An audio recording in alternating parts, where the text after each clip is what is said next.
Expanded Scene 1 Act 1, Turbulence. The airplane cabin breathed in a low, mechanical rhythm, a steady hum that seemed designed to lull tired souls into forgetting where they were. Rows of passengers settled into silence as the lights dimmed to a soft blue, signaling the long overnight flight had truly begun. For Lena, the quiet felt fragile, like it could shatter at any moment. She adjusted her grip on her baby, Amir, whose tiny fingers were curled into the fabric of her sweater. The sweater had been washed too many times, its color faded to something between gray and brown, but it was warm, and warmth mattered more than appearances now. Lena gently rocked back and forth, counting her breaths, praying Amir wouldn't wake up crying and draw the sharp looks she had already felt during boarding. Her body ached with exhaustion. 3 nights without proper sleep, a rushed packing job, and the constant fear of what waited for her after landing had drained her more than she wanted to admit. The seat felt hard beneath her, her shoulders stiff, her neck burning as she tried to stay upright. Then the plane shuddered. A sudden pocket of turbulence rattled the overhead bins, drawing a few gasps from the cabin.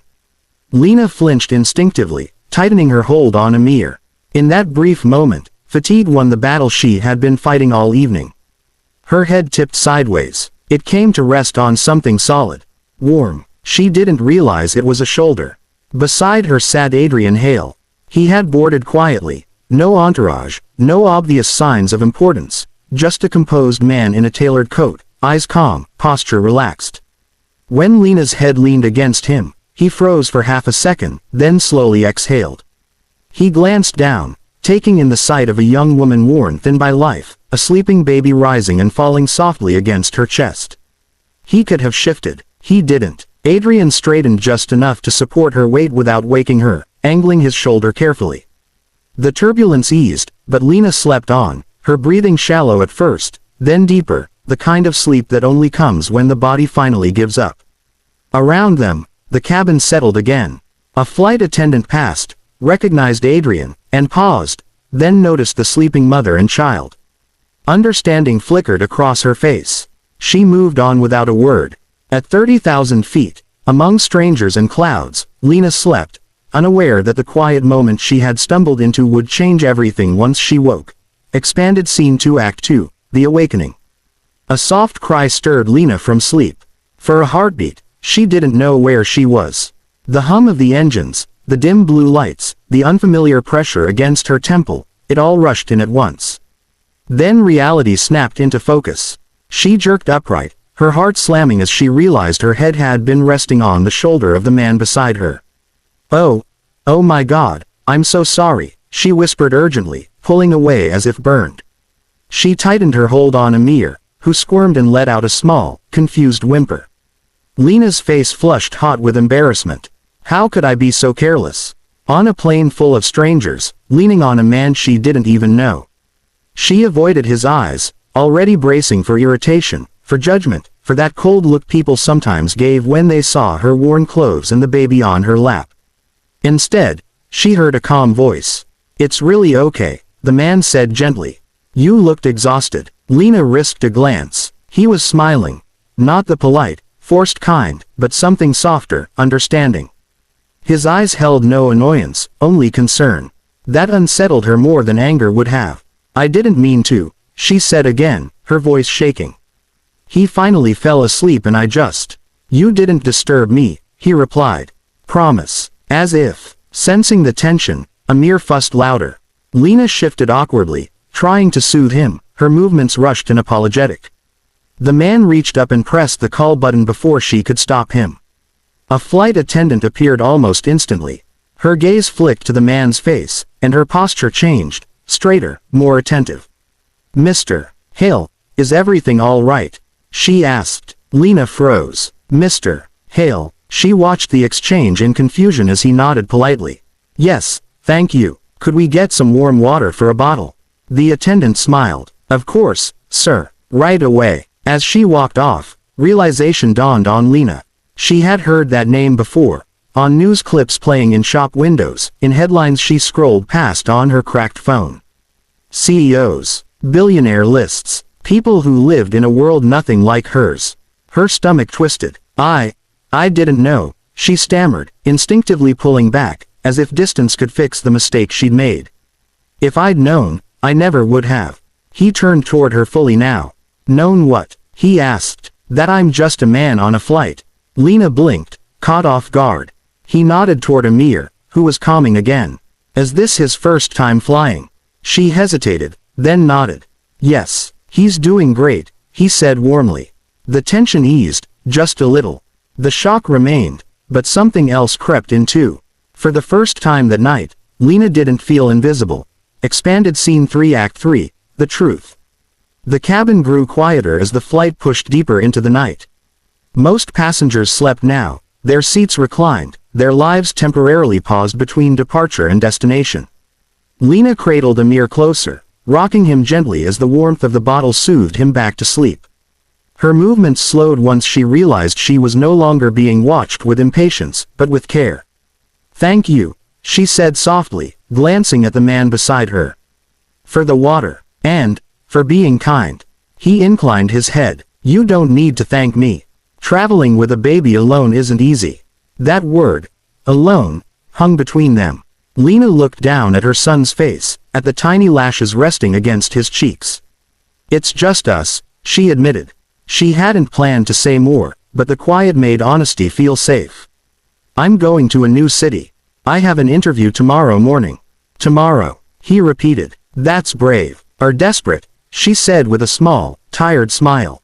After a pause, she added, my husband passed away last year.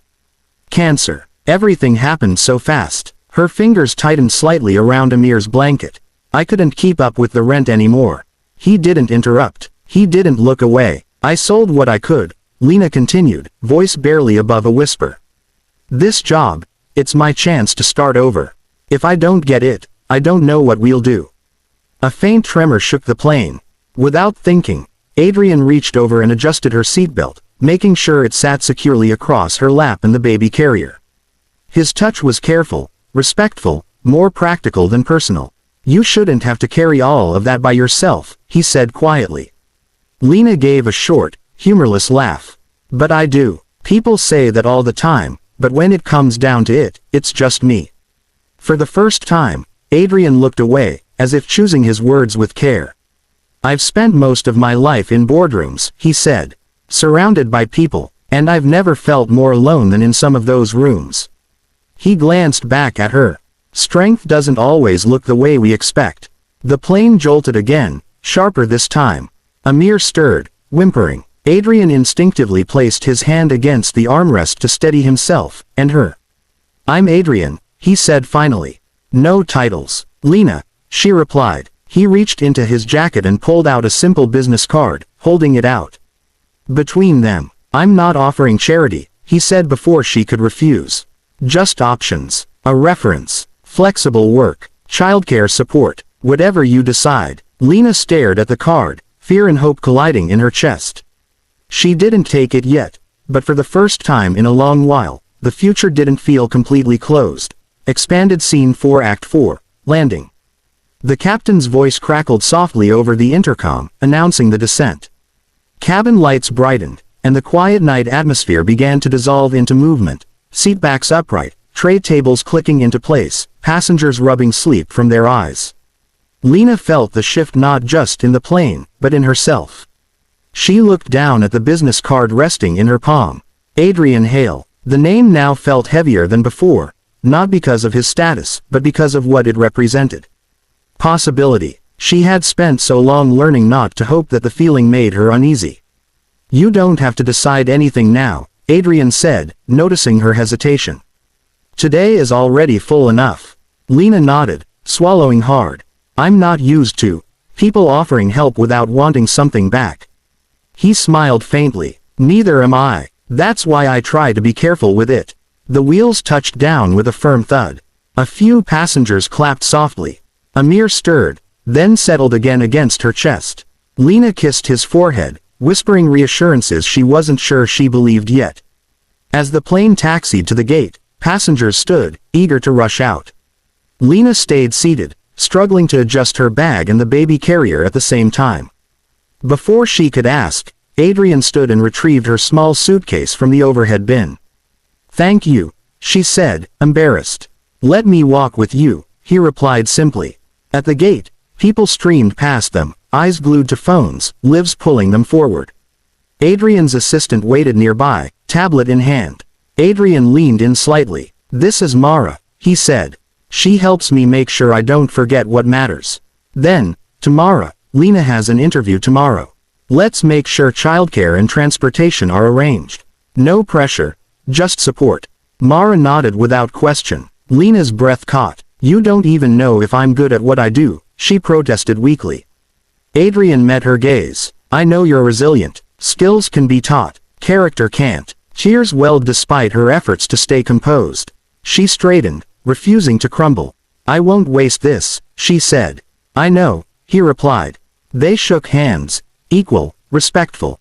As Lena walked toward the terminal exit, she glanced back once. Adrian was already being pulled into another conversation, another world. But this time, kindness didn't vanish at the gate. For Lena, the shock wasn't that a CEO had noticed her. It was realizing that one quiet moment, falling asleep on a stranger's shoulder, had gently redirected her life.